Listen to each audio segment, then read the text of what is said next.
August 17th, 1969. Woodstock.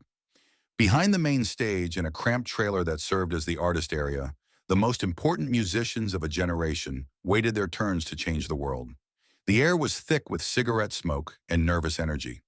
Through the small windows, 500,000 people stretched across Max Yasgur's dairy farm like a human constellation, their voices creating a distant hum that mixed with the constant electrical buzz of the stage setup.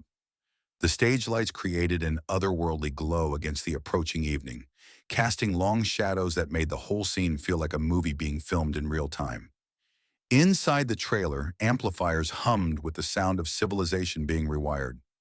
Equipment cases doubled as chairs, their black surfaces worn smooth by years of touring.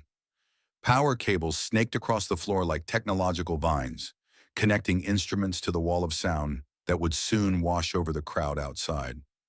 A small mirror propped against one wall reflected the harsh fluorescent lighting, making everyone look either like a rock star or a ghost, depending on the angle. The walls were thin enough that fragments of stage performances filtered through. Distorted guitar solos, the thump of bass drums, crowd cheers that rose and fell like ocean waves. It was like existing inside the music itself, surrounded by the raw materials of history being made. Musicians who barely knew each other shared folding chairs and conversations that would become legend but felt in the moment like any group of professionals talking shop during a break. The atmosphere was both intimate and electric, casual and momentous. Everyone understood they were part of something unprecedented, but nobody yet knew exactly what. Carlos Santana sat in one corner, tuning his guitar with methodical precision. At 22, he was relatively unknown to most of the crowd outside, but everyone in that trailer knew what he represented. Latin rock, the fusion of traditional Mexican and Caribbean rhythms with electric American rock and blues. Santana had arrived carrying more than equipment. He carried the weight of an entire musical heritage, systematically excluded from American popular music. The intricate polyrhythms of Cuba, the driving intensity of Mexican traditions, the sophisticated harmonies that European ears often found too foreign. This was his moment, when Latin music would finally get respect in American culture, when rhythmic sophistication would show American rock musicians how simple their 4/4 blues structures really were. Across the trailer, Jimi Hendrix sat quietly, almost invisible in the controlled chaos. He was scheduled to close the festival, though by then it would technically be Monday morning and most of the crowd would have gone home. He didn't seem bothered by this. If anything, he appeared completely at peace with performing for whoever remained, understanding that sometimes the most important music happened when the spotlight had moved on. Jimi had been at the peak of his fame for 2 years now. Our You Experienced had redefined what electric guitar could do, introducing sounds that seemed to come from some parallel universe where physics worked differently. His performance at the Monterey Pop Festival, where he'd sacrificed his guitar to the flames, had become the stuff of legend, not just for the spectacle, but for the way he'd made destruction feel like creation. But success hadn't made him louder or more aggressive. If anything, he'd become more quiet, more internal, more focused on the music itself rather than the spectacle that surrounded it. People expected him to be larger than life, but in person he was almost gentle, speaking softly when he spoke at all, letting his guitar do most of his talking. Someone had left an acoustic guitar propped against a folding chair near the trailer's small window. A simple Martin D28, the kind of instrument that had been the backbone of American folk music for decades. Plain, honest, unadorned. Nothing fancy or flashy, just 6 strings and wood, waiting patiently for someone to coax music from its depths. The guitar caught what little natural light filtered through the window, its spruce top worn smooth by countless hours of playing. The conversation in the trailer had drifted, as conversations among musicians inevitably do, to technique, to influences, to the eternal debate about what constituted real musicianship versus what was just showmanship. There was an undercurrent of competition in these discussions, the way artists subtly tested each other's knowledge, looked for weaknesses in each other's armor. Santana, perhaps feeling the weight of being relatively unknown in this room full of established stars, had begun talking about rhythm with the confidence of someone who possessed knowledge others lacked. about the complexity of Latin music, about the sophisticated polyrhythmic structures that most American musicians, especially blues and rock guitarists, simply couldn't comprehend, let alone execute. The thing about Latin music, Santana said, his voice carrying quiet confidence, is that it operates on multiple rhythmic levels simultaneously. The clave, the montuno, these aren't just rhythm patterns. They're rhythmic conversations happening in parallel. Most blues guitarists think in terms of straight 4/4 time. He tapped out a complex pattern on his knee. Take the clave rhythm, 2 bars, 5 hits, but the spacing creates tension that most American ears can't follow. Your brain expects emphasis on the beat, but clave deliberately frustrates that expectation. Santana looked around the trailer, warming to his subject. Blues guitarists, rock guitarists, they're locked into this 4/4 mindset. They can't feel the complexity of Latin rhythms because their musical training doesn't prepare them for it. Latin rhythms are impossible for blues players because they require a completely different way of thinking about time. The word hung in the air. Impossible. Jimmy, who had been sitting silently in his corner throughout this entire conversation, didn't respond immediately. He seemed to be thinking, or maybe just listening to sounds outside the trailer. The distant hum of the crowd, the occasional feedback from the main stage monitors, the complex polyrhythm of 500,000 people existing together in one space. "You play acoustic, Jimmy?" someone asked, noticing his gaze had drifted toward the Martin D28 near the window. Jimmy looked at the guitar, then at the person who'd asked the question, then at Santana. His expression was unreadable, neither defensive nor confrontational. If anything, he looked curious. "Sometimes," he said quietly. "Feel free to use it," the guitar's owner said. "It's just sitting there." Jimmy stood up slowly, his movement so quiet that it barely registered in the ongoing conversation. He walked over to the acoustic guitar with the casual grace of someone who'd been around instruments his entire life, picking it up like he was greeting an old friend rather than borrowing a stranger's possession. He sat back down, the guitar balanced perfectly on his lap, and spent a moment just feeling the instrument's weight, its balance, the way the neck fit in his left hand. Then he began tuning it by ear, his fingers finding the tuning pegs with automatic familiarity while his right hand gently plucked each string. Listening not just to the pitch but to the voice of this particular guitar, understanding its personality before attempting to make music with it. The trailer's conversation gradually quieted as people noticed what was happening. There was something mesmerizing about watching a master musician tune an instrument. The focus, the precision, the way they seemed to commune with the guitar rather than simply adjust it.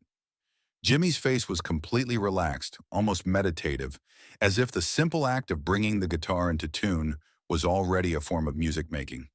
"This clave rhythm you mentioned," Jimmy said, his voice soft but clear enough for everyone to hear.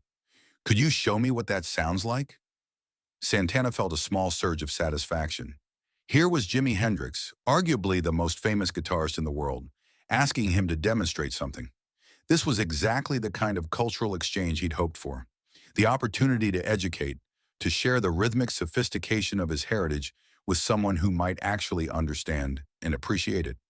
Santana picked up his electric guitar and played a simple clave pattern, emphasizing the asymmetrical spacing of the accents, the way the rhythm created tension by never quite resolving where the ear expected it to. "Like that," he said. "It's called the sun clave. 2 bars, 5 hits. But notice how the accents don't align with what your Western ear wants to hear. It keeps you slightly off balance, which creates space for other rhythmic elements to weave in and out." Jimmy nodded slowly, listening not just to the pattern, but to the spaces between the notes, the way the silence became part of the rhythm itself.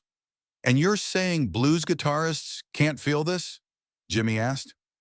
"Most can't," Santana said, confident in his expertise. "It requires growing up with these rhythms, understanding them as a native speaker understands language. You can't just intellectually grasp Latin rhythms.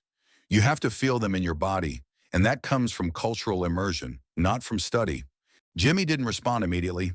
He sat with the acoustic guitar, his fingers moving slowly across the strings, not playing anything recognizable, just exploring, feeling the instrument, getting reacquainted with the different resonance of acoustic versus electric. "Mind if I try something?" he asked. "Of course," Santana said, genuinely interested to see how one of rock's greatest electric guitarists would approach acoustic playing. Jimmy started fingerpicking a simple pattern, his fingers moving with the precision he brought to electric playing, but softer, more conversational. The Martin D28 responded with a voice completely different from his Stratocaster. Naked, honest, unforgiving. He explored the guitar's voice briefly, finding the sweet spots where the wood resonated most fully. Then, without warning or explanation, he began playing Purple Haze. But not the electric anthem that had made him famous. This was Purple Haze deconstructed and rebuilt as something that seemed impossible until you heard it happening. Jimmy was playing it as a samba. The transformation was so complete that for the first few measures, listeners weren't sure what song he was playing. The familiar chord progression was there, but wrapped in rhythmic patterns that made it sound Brazilian rather than born in Greenwich Village. His right hand worked out complex polyrhythmic patterns that incorporated the clave rhythm Santana had demonstrated, weaving it into the familiar melody so naturally that both elements seemed inevitable, as if blues and Latin traditions had been waiting decades for someone to reveal their hidden kinship. His thumb established the traditional samba surdo pattern, that deep, driving pulse that made samba irresistible to the human body. His fingers picked melody and harmony on higher strings, creating multiple instruments from one guitar. The guitar became percussion and melody, rhythm section, and lead instrument all at once. The clave accents appeared within the song's structure organically, not imposed but emerging from within, like they had always been there waiting to be discovered. What Santana had called impossible, the marriage of American blues with Latin polyrhythmic complexity, was happening in real time, organically, inevitably. The result was simultaneously recognizable and completely transformed. Undeniably Purple Haze, the chord progression, melody, essential DNA intact, but also undeniably Latin, built on the rhythmic foundation Santana claimed blues guitarists couldn't understand. Every person in the trailer leaned forward unconsciously, drawn into the musical space Jimmy was creating. This wasn't background music. This was discovery happening in real time. Musical translation at the highest level. The trailer went completely silent, except for the guitar and Jimmy's voice. This wasn't just technical competence. This was musical translation at the highest level. Jimmy was demonstrating not just that he could play Latin rhythms, but that he understood them deeply enough to find the natural convergence points between Latin polyrhythms and American blues structures. As he played, his voice joined in, singing the familiar lyrics. Purple haze all in my brain. Lately things they don't seem the same.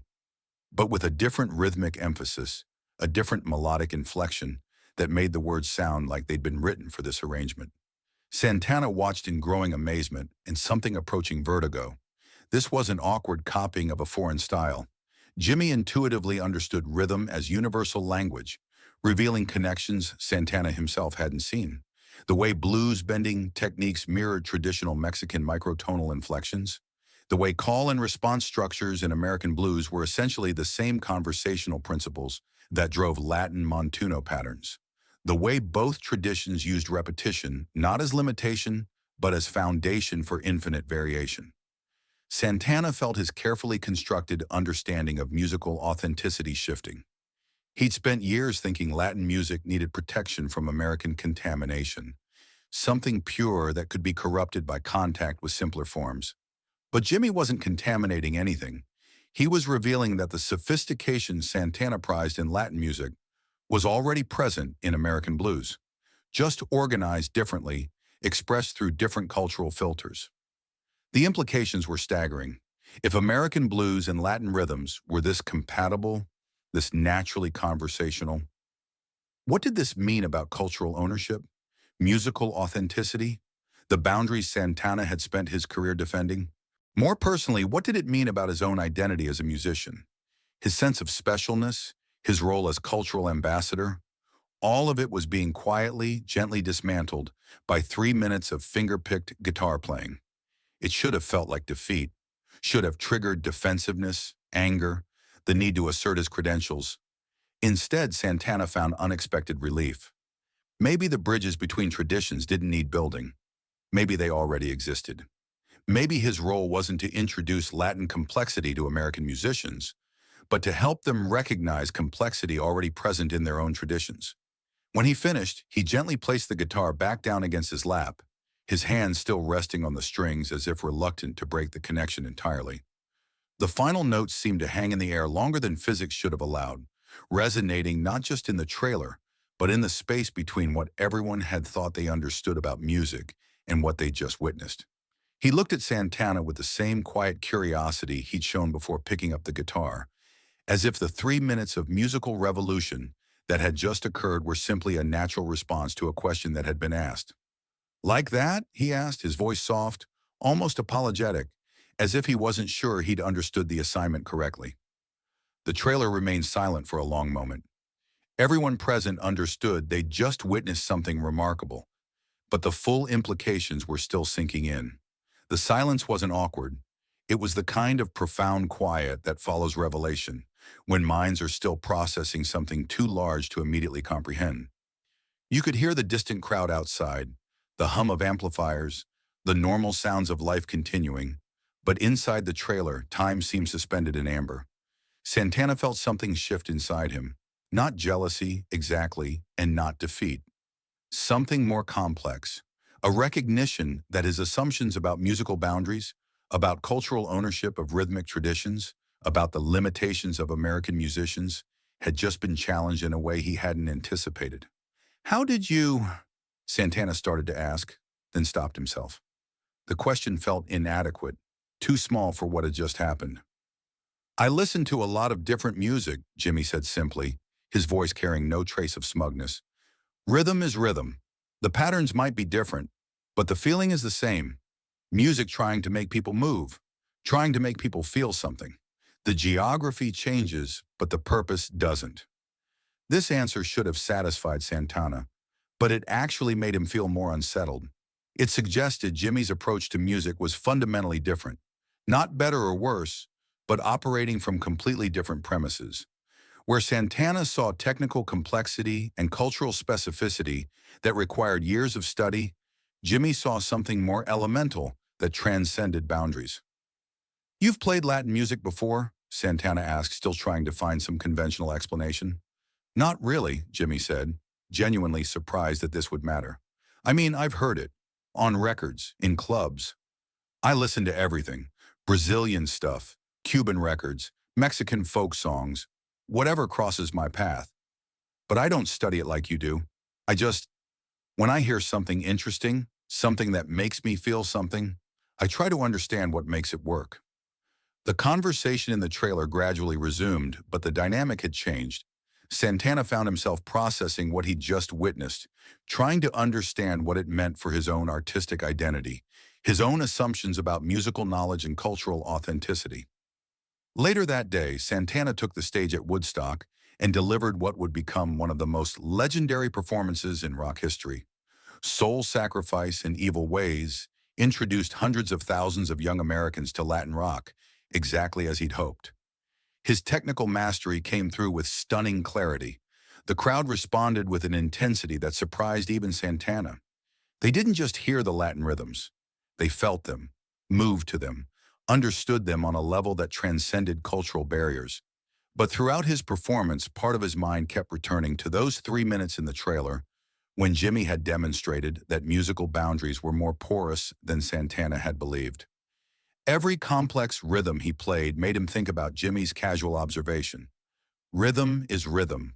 Jimi's own Woodstock performance came early Monday morning, after most of the crowd had gone home. His epic rendition of The Star-Spangled Banner would become one of the most iconic moments in American music history.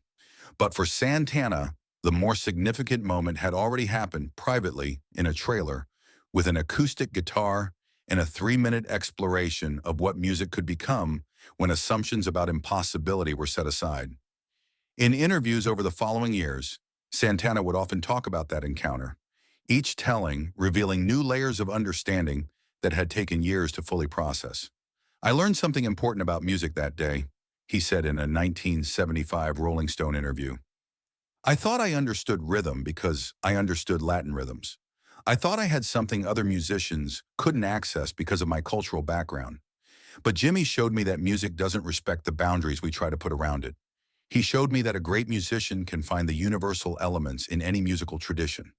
Asked if it bothered him that Jimmy could so easily pick up rhythmic patterns Santana had spent years mastering, he reflected carefully. At first, maybe a little. My ego was built around being the guy who could bring Latin complexity to American rock. But what Jimmy did wasn't about mastering Latin rhythms. It was about understanding that all music is connected, that the clave and blues shuffle are both human attempts to organize time in ways that create emotional impact. He didn't learn my rhythm. He found the place where my rhythm and his rhythm were already the same thing. By 1987, Santana's perspective had evolved further. Before meeting Jimmy, I thought authenticity meant protecting traditional forms, maintaining purity of cultural practices. I was worried about dilution, about losing the essence of what made Latin music special. After seeing what he did with Purple Haze, I realized the highest respect for any tradition is understanding it so deeply you can find its connections to other traditions. Jimmy didn't appropriate Latin rhythms. He revealed they were already in conversation with American blues. When Jimmy died in September 1970, Santana was devastated, not just by the loss of a musical innovator, but by someone who had fundamentally changed his understanding of what music could be. Jimmy taught me that musical boundaries are often just failures of imagination, he said at a memorial service. He showed me the goal isn't to be the only person who can do something, but to find the connections that make everything possible for everyone. The story of that afternoon at Woodstock became legendary among musicians, gaining mythic qualities as a parable about humility and the universal nature of musical expression. But for Santana, the significance was personal. It marked the beginning of a different relationship with his own expertise in cultural identity. I realized that protecting Latin music didn't mean keeping it separate, he reflected years later. It meant understanding it so deeply that I could reveal its connections to all other music. Jimmy didn't threaten Latin music that day. He honored it by showing me its universal elements. The encounter changed both musicians differently. For Jimmy, it was probably just another musical conversation. For Santana, it was a fundamental shift in perspective. Musical mastery wasn't about ownership, but understanding, not exclusion, but connection. Today, when young Latin musicians ask Santana about preserving traditional forms, he often tells them about that afternoon when Jimmy played Purple Haze as a samba. Learn your traditions deeply, he tells them, but don't build walls around them. The deepest respect for any musical form is to understand it well enough to find its connections to all other forms. That's what Jimmy taught me. That's what I'm still learning.